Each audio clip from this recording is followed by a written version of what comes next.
Hi. Today we're going to take a look at a pistol. I was looking for a new pistol to buy, and I ended up buying the Gamo. I ended up buying this Gamo PR776, and one of the main reasons I bought it is all the new pistol, all the new revolvers, they all seem to have the cartridges, and I just don't care that much for having to load the cartridge and put the cartridge in, and and then shoot. And not only that, but they only send you like 6 cartridges, so it's like you spend up 90% of your time loading the things rather than shooting.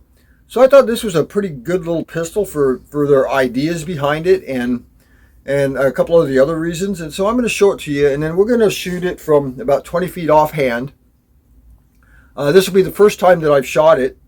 I just got it the other day, opened it up, and looked at it, and I charged it up today. And so we're going to go shoot it. So anyway, let's take a look at it, and I'm going to show you a couple of things I really like about it, and then there's a couple of things I don't like about it too. So one thing I do like about it, this pistol is an all-metal construction, pretty much, except for the grips, and I imagine there's a few internal parts that might be plastic too. So, of course the sight is plastic too, but other than that, it's all metal. So let's look at it real close.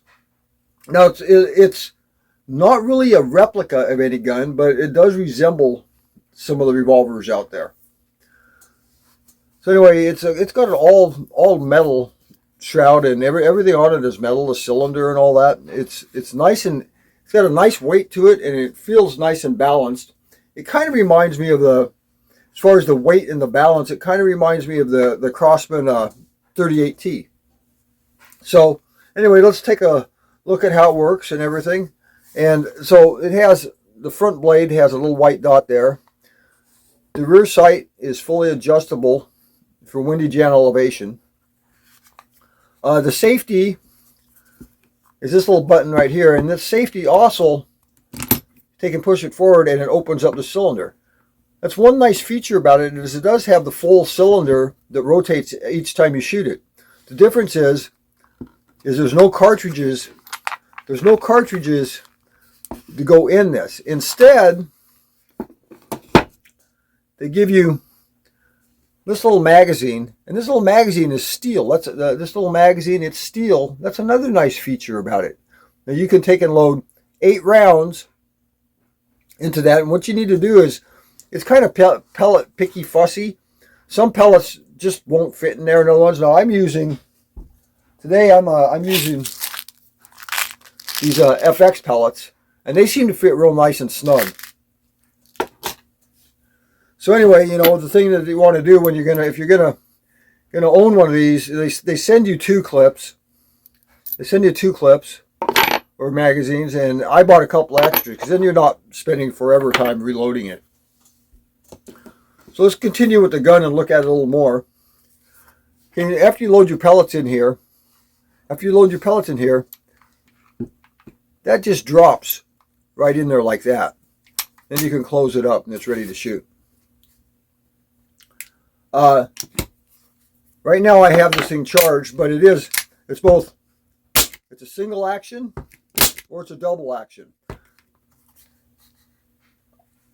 The grip is all plastic, and it actually feels kind of rubberized, and it feels pretty good. Now, in order to put your CO2 in this, you just slide your grip back. Your CO2 fits right in there. Of course, you have your tightening screw there. One thing I don't like about this is this little tightening tab. It's made out of plastic, so eventually that's going to break. And I'm going to end up making one out of metal to replace it more than likely. But that's one weak spot of the gun as far as I can see. So anyway, let's go shoot this from about 20 feet offhand. I'm going to show it to you one more time real quick, and then we'll go shoot it. I do like the weight of it. Now this is a Gamo product, but it's made in Taiwan, so it's a Gamo product that they just put their name on. Okay, let's go shoot.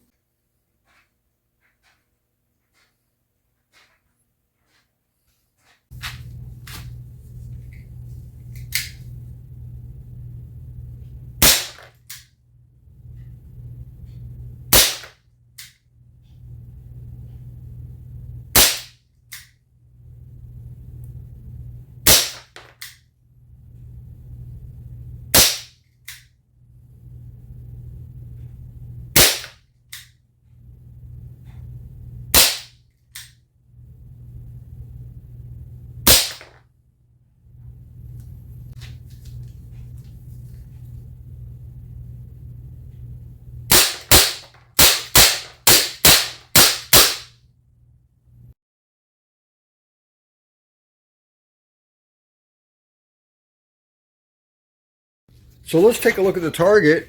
And I was shooting offhand from probably about 20 feet. And as you can see, there was 16 shots total. And there's a nice little group right there. And you know, I bet these other ones are probably like shooter air. So all in all, not a bad shooting little pistol. So that's it for our video today. All in all, it's not a bad little pistol. I like the weight. I like the way it feels in your hand. It's fairly balanced.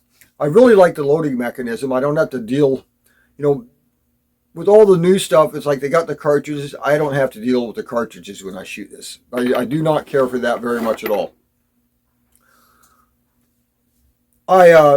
First time I shot it, I hadn't sighted it in.